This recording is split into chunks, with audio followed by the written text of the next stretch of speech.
ബഹുമാന്യരായ കെൽട്രോൺ സുഹൃത്തുക്കളെ, അതുപോലെ കെൽട്രോൺ സർഗസംഗമ വേദിയിൽ തങ്ങളുടെ കലാപരമായും സാംസ്കാരികമായിട്ടുള്ള പ്രവർത്തനങ്ങളുമായി മുൻപോട്ട് പോകുന്ന അനേകം മെമ്പേഴ്സുള്ള ഈ കെൽട്രോൺ സർഗസംഗമത്തിലെ എല്ലാ പ്രവർത്തകരെ, അതുപോലെ സർഗസംഗമത്തിൻ്റെ ഭാരവാഹികളെ,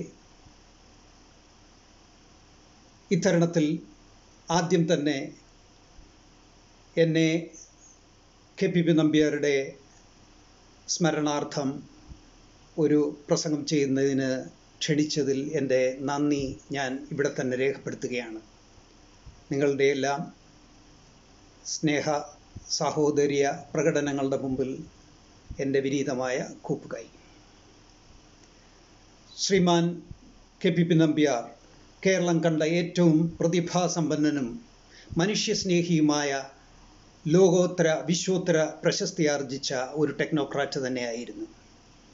അദ്ദേഹമായിട്ട് വളരെ കാലം അടുത്തിടപഴകാനും സയൻസ് ആൻഡ് ടെക്നോളജിയിൽ വർക്ക് ചെയ്യാനും സാധിച്ചിട്ടുള്ളത് ഇന്നും വിലയേറിയ ഒരു അവസരമായി ഞാൻ കരുതുകയാണ്.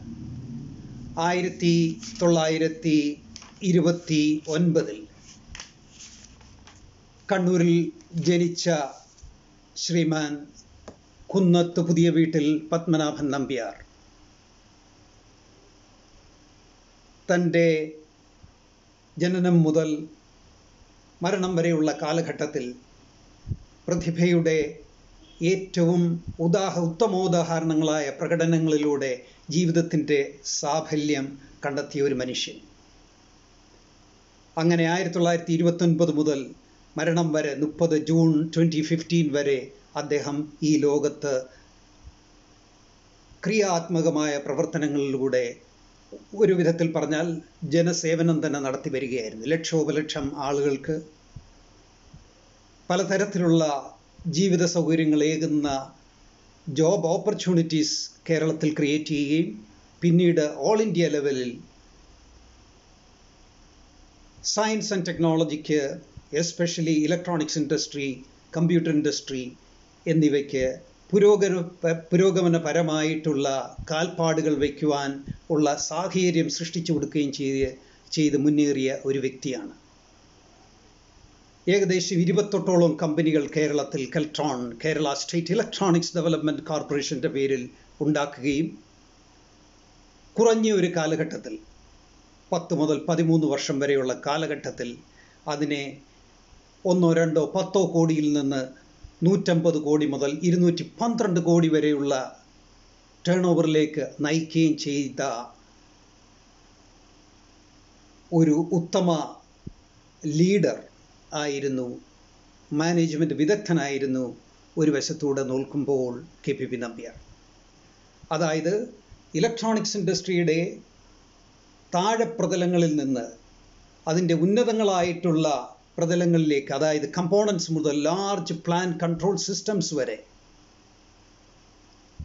ഒരേ ഒരു കമ്പനിയുടെയോ അല്ലെ ഒരേ കമ്പനിയും അതിൻ്റെ സബ്സിഡിയറി കമ്പനീസിൻ്റെയും കീഴിൽ ആയി പ്രൊഡ്യൂസ് ചെയ്യുകയും അത് വിശ്വോത്തര കമ്പനികളെ ഇന്ത്യയിൽ തന്നെ ചലഞ്ച് ചെയ്തുകൊണ്ട് മാർക്കറ്റിലെത്തിക്കുകയും അത് പിടിച്ചടക്കുകയും ചെയ്ത് കേരളത്തിൻ്റെ അഭിമാനവും ഭാരതത്തിൻ്റെ അഭിമാനവും electronics and control systems and computers ഫീൽഡിൽ റിയലിസ്റ്റിക്കായിട്ട് ഈ മണ്ണിൽ എത്തിക്കാൻ സാധിക്കുകയും ചെയ്ത ആ കരുത്താണ് നമ്പ്യാരെ പ്രശസ്തനാക്കുന്നത്. 2006 അദ്ദേഹത്തിന് പത്മഭൂഷൺ നൽകി ആദരിച്ചു. അദ്ദേഹത്തിൻ്റെ ചരിത്രം തുടങ്ങുന്നത് ആക്ച്വലി സ്കൂൾ വിദ്യാഭ്യാസം കണ്ണൂർ തന്നെയായിരുന്നു. 1929 1939 45 കാലഘട്ടങ്ങളിലുള്ള കണ്ണൂർ പ്രദേശവും അതിൻ്റേതായ ബുദ്ധിമുട്ടുകളും അതിൻ്റേതായിട്ടുള്ള സായുജ്യങ്ങളും അനുഭവിച്ച് വളർന്ന അദ്ദേഹം യൂണിവേഴ്സിറ്റി ഓഫ് മദ്രാസിൽ പോകുന്നു. അവിടെ നിന്ന് ഫിസിക്സിൽ ബിരുദ പഠനം കംപ്ലീറ്റ് ചെയ്തിട്ട് ലണ്ടനിലേക്ക് പോകുന്നു. ആ ഡ്രൈവ്, ആ പുരോഗമന ചിന്താഗതി 1954 മുതൽ 57 വരെ റിസർച്ച് അസോസിയേറ്റായിട്ടും പോസ്റ്റ് ഗ്രാജുവേറ്റ് സ്റ്റുഡൻ്റ് എന്ന നിലയിലും ഒരു പരിധിവരെ imperial college London, imperial college of science and technology ലണ്ടനിൽ വർക്ക് ചെയ്യുന്നു. അതും അന്നത്തെ കാലത്ത് frontier science and technology matters related to semiconductor ഫിസിക്സിൽ വർക്ക് ചെയ്യുന്നു. ഒന്നാം തരം ഒരു പേപ്പർ എഴുതി അദ്ദേഹം അന്ന് പ്രശസ്തനായിട്ടുണ്ട്. പലരും ഞാനിവിടെ വരുമ്പോൾ 77-78 പോലും അത് അത്ര കാര്യമായിട്ട് പരിഗണിച്ചിട്ടില്ല. പക്ഷെങ്കിൽ പഠിച്ചിരുന്ന കാലത്തെ ഞാൻ നോട്ട് ചെയ്തിരുന്നു, ഇദ്ദേഹം എഴുതിയതാണല്ലോ ഈ പേപ്പർ. 1957 ബൂട്ട് സ്ട്രാപ്പ് സർക്യൂട്ട്സ് എന്ന് പറഞ്ഞ പേപ്പർ മനോഹരമായിട്ട് എഴുതി. അതുപോലെ തന്നെ ഉത്തമമായ ഒരു നൂതന ചവിട്ടുപടിയായി അതിനെ സർക്യൂട്ട് തിയറിയിൽ കൺസിഡർ ചെയ്തു. അന്നത്തെ ഏറ്റവും പ്രശസ്തമായ ടെക്സ്റ്റ് ബുക്കുകളിലൊന്നായിട്ടുള്ള Millman and Taub digital switching circuits അതിൽ അത് കോട്ട് ചെയ്യുന്നു. എത്ര മനോഹരമായ വിജയങ്ങൾ. ഓക്കെ, അതറിയാവുന്നവർക്ക് അതിൻ്റെ വില അന്നേ മനസ്സിലായിട്ടുണ്ട്. കേരളത്തിലുള്ള മറ്റ് എഞ്ചിനീയേഴ്സ് പിന്നീട് അത് ചർച്ച ചെയ്തിട്ടുമുണ്ട്. അദ്ദേഹം അങ്ങനെ ലണ്ടനിൽ നിന്നും പിന്നീട് അമേരിക്കയിലേക്ക് പോകുന്നു. അന്നത്തെ സെമി കണ്ടക്ടർ ഇൻഡസ്ട്രിയുടെ രാജാക്കന്മാരായിരുന്ന ടെക്സാസ് ഇൻസ്ട്രുമെൻറ്റിൽ കുറച്ച് നാൾ ജോലി ചെയ്തതിന് ശേഷം ജവഹർലാൽ നെഹ്റുവിൻ്റെ return of scientist, actually bringing back the scientist to India എന്നുള്ള ഒരു പ്രോഗ്രാം അനുസരിച്ച് pool officer, council of scientific and industrial റിസർച്ചിലെ പൂൾ ഓഫീസറായിട്ട് ഇന്ത്യയിൽ വരുന്നു. ഡൽഹി IITയിൽ ഒരു ഓപ്പർച്യൂണിറ്റി കിട്ടുന്നു. അദ്ദേഹം തൻ്റെ കഴിവുകൾ തെളിയിക്കാവുന്ന ഫീൽഡായിട്ടുള്ള സെമി കണ്ടക്ടർ ഫിസിക്സിൽ അവിടെ ട്രെയിനിങ്ങിന് വേണ്ടി പദ്ധതികൾ ഒരുക്കുന്നു. അങ്ങനെ ഇരിക്കെ ഫിലിപ്സ് ഇന്ത്യയിലെ ഓപ്പർച്യൂണിറ്റി, ഫിലിപ്സ് അന്നത്തെ leading electronics industry of India ആയിട്ട് നിൽക്കുന്ന കാലം, അവിടെ മാനേജറായിട്ട് ജോലി കിട്ടുന്നു. അവിടെ കുറേ പ്രോജക്റ്റുകളെല്ലാം മാനേജ് ചെയ്യുന്നു. അതിനുശേഷം വളരെ ചലഞ്ചിങ് ആയിട്ടുള്ള ഒരു ഓപ്പർച്യൂണിറ്റി ഭാരത് ഇലക്ട്രോണിക്സ് ലിമിറ്റഡിൽ വരുന്നു. അതായത് 1 in a million പാർട്സ്, അതായത് പാർട്സ് പെർ മില്യൺ എന്ന് പറയുന്ന പാർട്സ് പെർ മില്യണിൽ കൂടുതൽ ബെറ്റർ സ്റ്റെബിലിറ്റിയുള്ള കമ്മ്യൂണിക്കേഷൻ ക്രിസ്റ്റൽസ് ഇന്ത്യയിൽ ഇല്ലാത്തതുകൊണ്ട് അന്ന് ഇറക്കുമതി ചെയ്യുകയായിരുന്നു ചെയ്തിരുന്നത്. വളരെ തുച്ഛമായിട്ടുള്ള ഇലക്ട്രോണിക്സ് പ്രൊഡക്ഷൻസ് കമ്മ്യൂണിക്കേഷൻ ഫീൽഡിൽ ഉണ്ടായിരുന്നുള്ളൂ, എല്ലാം ഇറക്കുമതി ചെയ്ത് ഉപയോഗിക്കുന്ന കാലം. അപ്പോൾ അതിനു വേണ്ടിയിട്ട് അദ്ദേഹം പ്രയത്നിക്കുന്നു. ആദ്യത്തെ piezoelectric crystal manufacturing unit Bharat ഇലക്ട്രോണിക്സിൻ്റെ കീഴിലുണ്ടാക്കുന്നു, അതിൻ്റെ ഹെഡായിരുന്നു. അതേസമയം തന്നെ ടാറ്റയുടെ നെൽകോ, നാഷണൽ ഇലക്ട്രോണിക്സ് കമ്പനി, ബോംബെയിൽ വളർന്നു വരുന്നു. അതുമായിട്ടുള്ള കോൺടാക്റ്റിൽ വരികയും അദ്ദേഹം അതിൻ്റെ GM ആയിട്ട് ജനറൽ മാനേജറായിട്ട് മാറി അവിടെ പോകുന്നു. ടാറ്റ ഇലക്ട്രിക് കമ്പനിയിൽ ജോയിൻ ചെയ്യുന്നു. നെൽകോയുടെ കാര്യങ്ങൾ ഏറ്റെടുക്കുന്നു. നെൽകോ അതിവിപുലമായിട്ടുള്ള ഒരു ഇലക്ട്രോണിക്സ് ശ്രേണി, consumer electronics, professional grade electronics, നമ്പ്യാരുടെ ഭാഷയിൽ പറഞ്ഞാൽ പ്രൊഫഷണൽ ഗ്രേഡ് ഇലക്ട്രോണിക്സ് ഇൻട്രൊഡ്യൂസ് ചെയ്യുന്നു. അതിൽ റേഡിയോ, കാൽക്കുലേറ്ററുകൾ, അതുപോലെ തന്നെ മറ്റ് കൺട്രോൾ സിസ്റ്റംസ്, അതുപോലെ തന്നെ AC/DC കൺവേർട്ടറുകൾ, പവർ സിസ്റ്റംസ്, അതുപോലെ സ്പീഡ് കൺട്രോൾ ഓഫ് മോട്ടേഴ്സ്, ഇങ്ങനെയുള്ള നൂതന കൺസെപ്റ്റുകളിലുള്ള എല്ലാം ഇന്ത്യൻ എഞ്ചിനീയേഴ്സിൻ്റെ പെർഫോമൻസിൽ കൂടെ അദ്ദേഹം നയിക്കുന്നു. അത് വളരെ വിപുലമായിട്ട് നെൽകോയുടെ ഒരു പരിണാമമായി മാറുകയും ചെയ്യുന്നു. ആ സമയത്താണ് അന്ന് രത്തൻ ടാറ്റ തിരിച്ചു വന്നു കഴിഞ്ഞിട്ട് ടാറ്റയിൽ വർക്ക് ചെയ്യുകയും അദ്ദേഹം അതിൻ്റെ എല്ലാം ചീഫാണെങ്കിൽ പോലും പറഞ്ഞ ഫീൽഡിൽ വർക്ക് ചെയ്യാനുള്ള താല്പര്യം കൊണ്ട് നമ്പ്യാരുമായിട്ട് അടുത്തിടപെട്ട് വർക്ക് ചെയ്യുകയും ചെയ്തിരുന്നു. ഈ പറഞ്ഞു വരുന്ന കാലഘട്ടത്തിൽ കേരളം ഭരിച്ചിരുന്നത് അച്യുതമേനോൻ ഗവൺമെൻറ്. അദ്ദേഹമായിട്ടുള്ള അടുപ്പം മീറ്റിങ്ങിന് ശേഷം നമ്പ്യാരെ കേരളത്തിലേക്ക് ക്ഷണിക്കുന്നു. കേരള സ്റ്റേറ്റ് ഇലക്ട്രോണിക്സ് ഡെവലപ്മെൻറ്റ് എന്ന കെൽട്രോൺ മഹത്തരമായ ആ സ്ഥാപനത്തിൻ്റെ ബീജാവാപം 1972 അദ്ദേഹം ചെയ്യുന്നു. തൻ്റെ വിഷനിലുള്ള എല്ലാ കാര്യങ്ങളും, ഇലക്ട്രോണിക്സ് കമ്പോണൻസ് മുതൽ, സ്റ്റാൻഡേർഡ് സിസ്റ്റംസ് മുതൽ, കൺസ്യൂമർ ഇലക്ട്രോണിക്സ് മുതൽ, ടെസ്റ്റിംഗ് സിസ്റ്റംസ് മുതൽ, ടെലിവിഷൻ സിസ്റ്റംസ് പോപ്പുലറൈസ് ചെയ്യുന്ന പ്രോഗ്രാം മുതൽ, പിന്നെ പവർ സിസ്റ്റംസ് സൈഡിൽ ആക്ച്വലി AC/DC കൺവേർട്ടറുകളും അന്നത്തെ ഇൻവെർട്ടറുകളും അതുപോലെ തന്നെ പവർ സ്റ്റാൻഡ് ബൈ സിസ്റ്റംസും ലാർജ് സ്കെയിൽ മുതൽ സ്മോൾ സ്കെയിൽ മുതൽ ലാർജ് സ്കെയിൽ വരെ ഈവൻ വോൾട്ടേജ് സ്റ്റെബിലൈസർ മുതൽ എല്ലാ കാര്യങ്ങളും അദ്ദേഹം ഇനിഷ്യേറ്റ് ചെയ്യുന്നു. അതുപോലെ സിസ്റ്റം സൈഡിൽ കൺട്രോൾ സിസ്റ്റംസും അതും ആയിട്ട് കൺട്രോൾ ബെയിലി മുതൽ തുടങ്ങി ഹിറ്റാച്ചി വരെയുള്ള അസോസിയേഷൻസ് കൊണ്ടുവരുന്നു. അതുപോലെ തന്നെ large scale ABB brown Bovary അങ്ങനെയുള്ള ലാർജ് സ്കെയിൽ ആയിട്ടുള്ള കമ്പനികൾ ഇന്ത്യയിൽ വളർന്നു വലുതായി. എല്ലാ പവർ സിസ്റ്റംസും തെർമൽ പവർ പ്ലാന്റ്സും അവരുടെ ക്യാപിറ്റൽ ഇൻവെസ്റ്റ്മെൻറ്റ് കൊണ്ട് നിറയുന്ന സമയത്ത് അതിനെ ചലഞ്ച് ചെയ്തുകൊണ്ട് ഇവിടെ ഇൻഡിജിനസ് ആയിട്ടുള്ള പ്രൊഡക്ഷൻസ് പറ്റും, ഇൻഡിജിനസ് ആയിട്ടുള്ള റിസർച്ച് ആൻഡ് ഡെവലപ്മെൻറ്റ് പറ്റും എന്ന് കാണിച്ചു കൊടുത്തുകൊണ്ട് സിസ്റ്റംസ് ഡിസൈൻ ചെയ്യുന്നു. അത് ആ കോൺട്രാക്റ്റുകൾ വിജയിച്ച് അദ്ദേഹം അത് ഇൻസ്റ്റോൾ ചെയ്യാനായിട്ട് ചെറുപ്പക്കാരെയും അദ്ദേഹത്തിൻ്റെ കൂടെയുള്ള എല്ലാവരെയും ആക്ച്വലി ഉത്സാഹപ്പെടുത്തി അത് അച്ചീവ് ചെയ്യുന്നു. ഇത്തരത്തിൽ കോടിക്കണക്കിന് നൂറുകണക്കിന് 200 കോടി വരെയുള്ള ഒരു ടേൺ ഓവർ കേരളത്തിൽ ഒരു പബ്ലിക് ലിമിറ്റഡ് കമ്പനി എന്ന നിലയിൽ അദ്ദേഹം സാധിച്ചെടുത്തു. ഇന്നും അത് ഒരു അതിശയം തന്നെയാണ്. കെൽട്രോൺ അതിനുശേഷം പലതരത്തിലുള്ള പരിണാമങ്ങൾക്ക് വിധേയമായിട്ടുണ്ട്. നാമമാത്രമായിട്ട് ചെവിയിൽ വെക്കുന്ന ഈ ഹിയറിംഗ് എയ്ഡ് വെച്ച് വലിയ അഡ്വർടൈസ്മെൻറ്റ് പോലും കൊടുക്കുന്നത് ഞാൻ ഒരു 2-3 വർഷം വിദേശത്തു നിന്ന് വന്നു കഴിഞ്ഞപ്പോൾ കണ്ടിരുന്നു. പക്ഷെങ്കിൽ അത് ഓരോ സമയത്ത് ഓരോ ആളുകൾ ഓരോ വിധത്തിൽ ജീവിക്കുന്ന പോലെ കെൽട്രോണിനും അതുപോലുള്ള ഒരു സാഹചര്യമാണ് ഉണ്ടായെന്ന് വെച്ചിട്ട് നമ്മൾ അതിലേക്ക് കൂടുതൽ നോക്കുന്നില്ല. പക്ഷെങ്കിൽ ഇത്തരത്തിലുള്ള ഒരു ട്രാൻസ്ഫോർമേഷൻ അത് തന്നെയല്ല, പൊതുജനങ്ങളിലേക്ക് ഇറങ്ങിച്ചെന്ന് ഏകദേശം 50ഓളം 100ഓളം കോഓപ്പറേറ്റീവ് വിമൻ കോഓപ്പറേറ്റീവ് സൊസൈറ്റീസിൽ കൺസ്യൂമർ ഇലക്ട്രോണിക്സ് പ്രൊഡക്ഷൻ, അതായത് ജപ്പാൻ അന്ന് ഉയർന്നു വരുന്ന അതേ പാറ്റേൺ അദ്ദേഹം കണ്ടുപഠിച്ച് ഇവിടെ ഇംപ്ലിമെൻ്റ് ചെയ്യാൻ ശ്രമിക്കുന്നു.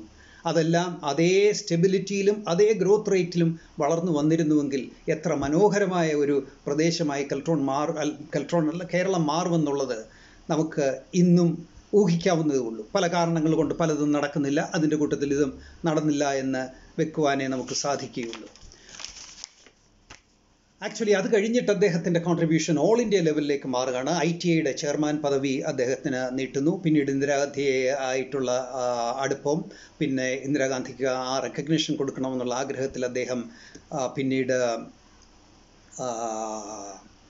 ITIയുടെ ചെയർമാൻഷിപ്പ് വരുന്നു. അത് കഴിഞ്ഞിട്ട് പിന്നെ രാജീവ് ഗാന്ധിയുടെ കാലം വരുന്നു. ആ സമയത്ത് അദ്ദേഹം ഡിപ്പാർട്ട്മെൻറ്റ് ഓഫ് ഇലക്ട്രോണിക്സിൻ്റെ സെക്രട്ടറിയായി മാറുന്നു. ഡിപ്പാർട്ട്മെൻറ്റ് ഓഫ് ഇലക്ട്രോണിക്സ് സെക്രട്ടറി ആകുമ്പോൾ മറക്കാനാവാത്ത ഒരു കാര്യം പറയാതെ മുമ്പോട്ട് പോകാൻ പറ്റില്ല. 1986-87 കാലഘട്ടത്തിൽ വളർന്നു വരുന്ന സോഫ്റ്റ്വെയർ ഇൻഡസ്ട്രിക്ക് വേണ്ട ഒരു സപ്പോർട്ടായിരുന്നു IBM സിസ്റ്റംസ്. IBM സിസ്റ്റംസിനെ ഏകദേശം ഒരു 10 വർഷങ്ങൾക്ക് 9.5 വർഷങ്ങൾക്ക് മുമ്പ് നമ്മളിവിടുന്ന് ഒരു പ്രത്യേക സാഹചര്യത്തിൽ ബാൻ ചെയ്യുകയുണ്ടായി.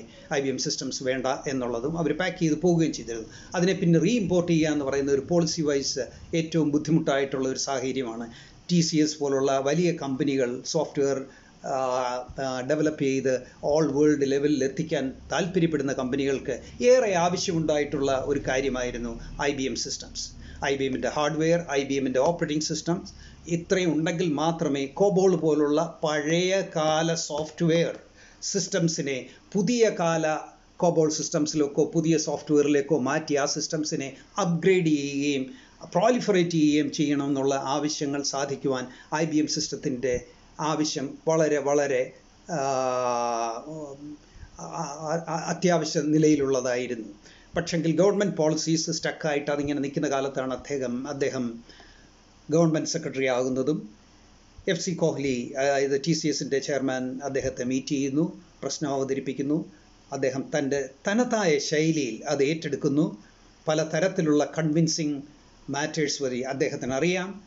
മറ്റുള്ള നേരത്തെയുള്ള സാഹചര്യങ്ങളിൽ ഇത്തരത്തിലുള്ള പോളിസീസ് ഉണ്ടാക്കുന്ന ധനകാര്യ വകുപ്പിൽ നിന്നായാലും ശരി, ഇലക്ട്രോണിക്സ് വകുപ്പിൽ നിന്നായാലും ശരി, അതെല്ലാം അത് മെക്കാനിക്കൽ എഞ്ചിനീയറിംഗ് ആയാലും ശരി, കമ്പ്യൂട്ടർ എഞ്ചിനീയറിംഗ് ആയാലും ശരി, പ്രോബബ്ലി എയറോസ്പേസ് എഞ്ചിനീയറിങ്ങിൻ്റെ പാർട്സ് ആയാലും ശരി, പാർട്ട് ബൈ പാർട്ടായിട്ട് അവർ ലിസ്റ്റ് ചെയ്ത് സെപ്പറേറ്റ് ചെയ്ത് അതിന് ടാക്സ് അടിച്ച് കൊടുക്കുന്നതാണ്. പക്ഷെങ്കിൽ കമ്പ്യൂട്ടറിൻ്റെ കാര്യത്തിൽ ഹാർഡ്വെയർ ഒന്ന്, സോഫ്റ്റ്വെയർ വേറൊന്ന്. അതായത് കമ്പ്യൂട്ടറിൻ്റെ ഹാർഡ്വെയർ സിസ്റ്റംസ്, അതിൻ്റെ ഓപ്പറേറ്റിംഗ് സിസ്റ്റംസ് രണ്ടായി കരുതാതെ അത് ഒന്നായി കരുതണമെന്നും അത് രാജ്യത്തിൻ്റെ ഉന്നമനത്തിനും ഇവിടുത്തെ ഇൻഡസ്ട്രിയുടെ സോഫ്റ്റ്വെയർ ഇൻഡസ്ട്രിയുടെയും അതുപോലെ തന്നെ കമ്പ്യൂട്ടർ ഇൻഡസ്ട്രിയുടെയും ഉന്നമനത്തിന് ഉതകുന്ന ഒന്നാണെന്നും അദ്ദേഹത്തിന് എല്ലാവരെയും ധരിപ്പിക്കാൻ കഴിഞ്ഞു. അതുകൂടെ പോളിസി ചേഞ്ച് ചെയ്തു. ഇവർക്കെല്ലാം IBM കമ്പ്യൂട്ടർ കിട്ടി. അത് തന്നെയാണ് ആക്ച്വലി 2000 ആണ്ടോടുകൂടി 2000 ബഗ്സും അതും ഇതുമായിട്ടുള്ള സോഫ്റ്റ്വെയർ ചലഞ്ചസ് വന്നപ്പോൾ ഇന്ത്യ മുന്നേറാൻ കാരണം എത്ര കമ്പനികൾ അതിൻ്റെ പേരിൽ സക്സസ്ഫുള്ളായി ഇന്ത്യയിൽ മാറി. അതിൻ്റെ പ്രധാന കാരണം നമ്പ്യാരാണ്. അദ്ദേഹത്തെ ആ ഒരൊറ്റ പോളിസിയുടെ പേരിൽ മാത്രം ഞാൻ സ്മരിക്കുന്നു ഇവിടെ. പിന്നെ സെക്രട്ടറി DO ആയിരുന്ന സമയത്ത് മഹത്തായ മറ്റ് ചില കാര്യങ്ങൾ ചെയ്തു. ഏകദേശം 4, 5, 6, 7 CDACകളും CEDT പിന്നെ VLSI ഡെവലപ്മെൻറ്റ് ലാബ്സ്, ഇങ്ങനെ modern STPI software development parks, ഇത്തരത്തിലുള്ള ഒരു വലിയ മൂവ്മെൻ്റ് അദ്ദേഹം നടത്തി രാജ്യത്തിൻ്റെ മുഖം തന്നെ മാറ്റിക്കൊടുത്തു. അങ്ങനെ ഇരിക്കെ 2006 അദ്ദേഹത്തിന് പത്മഭൂഷൺ ലഭിക്കുന്നു. അദ്ദേഹം ബാംഗ്ലൂരിൽ കോൺസെൻട്രേറ്റ് ചെയ്യുന്നു. അതുപോലെ തന്നെ അദ്ദേഹം അഡ്വൈസറായിട്ട് കേരളത്തിൽ വരുന്നു. ആ സമയത്ത് ടെക്നോ പാർക്ക് 89, 90, 91 കാലഘട്ടത്തിൽ ടെക്നോ പാർക്ക് തുടങ്ങാനുള്ള എല്ലാവിധ സപ്പോർട്ടുകളും തുടർന്നു. അത് ഡയറക്റ്റായിട്ട് അതിൻ്റെ മാനേജ്മെൻറ്റ് ഏറ്റെടുക്കുകയും അത് ഇംപ്ലിമെൻ്റ് ചെയ്യാനുള്ള ആളുകളെ കണ്ടുപിടിച്ച് അവരെ എൻകറേജ് ചെയ്ത് മോണിറ്റർ ചെയ്ത് മാനേജ് ചെയ്ത് അദ്ദേഹം ഒരു നിലയിൽ അതിനെ എത്തിക്കുന്നു. ഇങ്ങനെ ഇരിക്കെ അദ്ദേഹത്തിൻ്റെ മനസ്സ് സ്വന്തം ഒരു കമ്പനി ഉണ്ടാക്കുന്നതിനും, അതായത് മലബാറിൽ ഉണ്ടാകുന്ന പവർ ഷോർട്ടേജ്, ഒരിക്കൽ പറഞ്ഞു മലബാറിലെ പവർ ഷോർട്ടേജ് ആർക്ക് മാറ്റാൻ പറ്റും എന്ന് 93-ലോ 94-ലോ മറ്റോ ബാംഗ്ലൂരിൽ കണ്ടപ്പോൾ പറഞ്ഞതായിട്ട് ഓർക്കുന്നു. 1995 അദ്ദേഹം ഇതിനു വേണ്ടിയിട്ടുള്ള എഫേർട്ട് ഇടുന്നു. കണ്ണൂർ പവർ പ്ലാന്റ് ഏകദേശം 1500 കോടിയുടെ ബഡ്ജറ്റ്, അത് എൻട്രോണുമായിട്ട് ചേർന്ന് തുടങ്ങാൻ ആഗ്രഹിക്കുന്നു. അതിന് പോളിസി പ്രോബ്ലംസ് വരുന്നു കേരളത്തിൽ. അതിൻ്റെ പുറകെ ഓടുന്നു, തളരുന്നു, ബുദ്ധിമുട്ടുന്നു. അങ്ങനെ ഒരു ജീവിതം അതിനോട് പറ്റി പോവുകയാണ്. ഇത്തരത്തിൽ ബഹുമാന്യനായ അദ്ദേഹം, ഒരു കാര്യം എനിക്ക് പറയാതിരിക്കാൻ പറ്റില്ല, 1972-73 കാലഘട്ടത്തിൽ കെൽട്രോൺ തുടങ്ങിയ കൂട്ടത്തിൽ തന്നെ റിസർച്ച് ആൻഡ് ഡെവലപ്മെൻറ്റിന്, ഈ ഫ്രോണ്ടിയർ ഏരിയ റിസർച്ചിന് വേണ്ടിയിട്ട് അദ്ദേഹം electronic research and development centre തുടങ്ങുന്നു. റിസർച്ച് ആൻഡ് R&D സെൻറ്റർ കരവളത്ത് തുടങ്ങുന്നു. അവിടെയാണ് ഞാൻ വന്നതും ജോയിൻ ചെയ്തതും. ഞങ്ങൾ ആദ്യമായി കണ്ടുമുട്ടുന്നത് ഭാരതത്തിലെ ഏറ്റവും മികച്ച ഇൻസ്റ്റിറ്റ്യൂഷനായ ഇന്ത്യൻ ഇൻസ്റ്റിറ്റ്യൂട്ട് ഓഫ് സയൻസിൽ ഞാൻ പഠിച്ചു തീർന്നു നിൽക്കുന്നു. ആ സമയത്ത് ഞങ്ങൾ ലൈബ്രറിയിൽ ഒരു സെമിനാറിൽ പങ്കെടുക്കുന്നു. അദ്ദേഹം കെൽട്രോൺ കപ്പാസിറ്റേഴ്സ് അതിൻ്റെ ഒരാവശ്യമായി അന്ന് ഡിപ്പാർട്ട്മെൻറ്റ് ഓഫ് ഇലക്ട്രോണിക്സ് അംഗങ്ങളും അവിടെ പങ്കെടുക്കുന്നുണ്ടായിരുന്നു. അദ്ദേഹം അലുമിനിയം ഫോയിലിൻ്റെ ഇമ്പോർട്ട് നികുതിയെക്കുറിച്ചും അതുപോലെ തന്നെ അതിൻ്റെ കണ്ടൻസറിൻ്റെ നികുതി സ്ട്രക്ചറിനെക്കുറിച്ചും വളരെ വിശദമായി അവിടെ അവതരണം നടത്തുകയും ചില ഡിമാൻഡുകൾ വെക്കുകയും അത് അപ്പം തന്നെ അവിടെ സെക്രട്ടറി ഉണ്ടായിരുന്നു. സെക്രട്ടറി അത് അംഗീകരിക്കുകയും എനിക്കിപ്പോഴാണ് കാര്യം മനസ്സിലായതെന്ന് പറയും. ആ സമയത്ത് ഞാൻ അവിടെ ഉണ്ടായിരുന്നു. അത് കഴിഞ്ഞ് ഞാൻ അദ്ദേഹത്തെ കാണുന്നു. അദ്ദേഹം പറഞ്ഞ വാക്ക് ഇതാണ്: നിങ്ങളെപ്പോലുള്ളവർ തിരുവനന്തപുരത്ത് വരണം, അവിടെ ഞാനൊരു research and development centre setup ചെയ്തിട്ടുണ്ട്.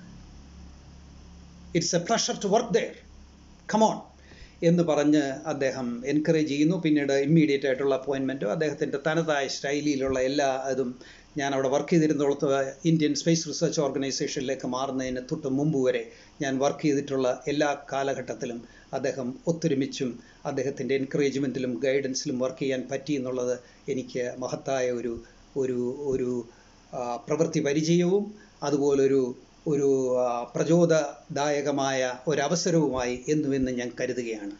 1981-82 ടാറ്റ ഇൻസ്റ്റിറ്റ്യൂട്ട് ഓഫ് ഫണ്ടമെൻ്റൽ റിസർച്ചിൽ ഉള്ള ആരെയോ മീറ്റ് ചെയ്യുന്നു. പ്രസ് ട്രസ്റ്റ് ഓഫ് ഇന്ത്യയിൽ ആരെയോ മീറ്റ് ചെയ്യുന്നു. ഒരു ഓണത്തിന് 81 നവംബർ സെപ്റ്റംബർ ആണെന്ന് തോന്നുന്നു.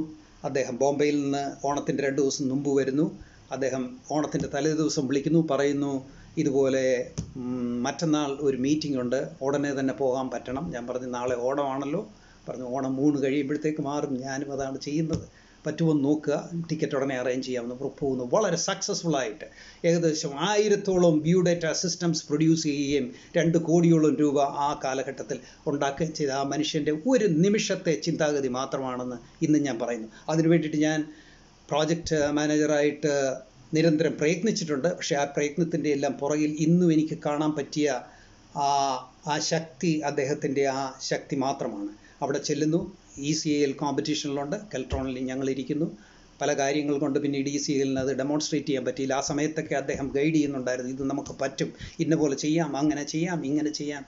ആ ടെക്നിക്കൽ കേപ്പബിലിറ്റീസ് വെച്ചിട്ടുള്ള ആ managerial approach, how far it was correct It is unimaginable. It was really the greatest I have seen. അദ്ദേഹത്തിൻ്റെ ഓർമ്മകൾ ഇങ്ങനെ ഓരോന്നോരോന്ന് തുളുമ്പി വരികയാണ്.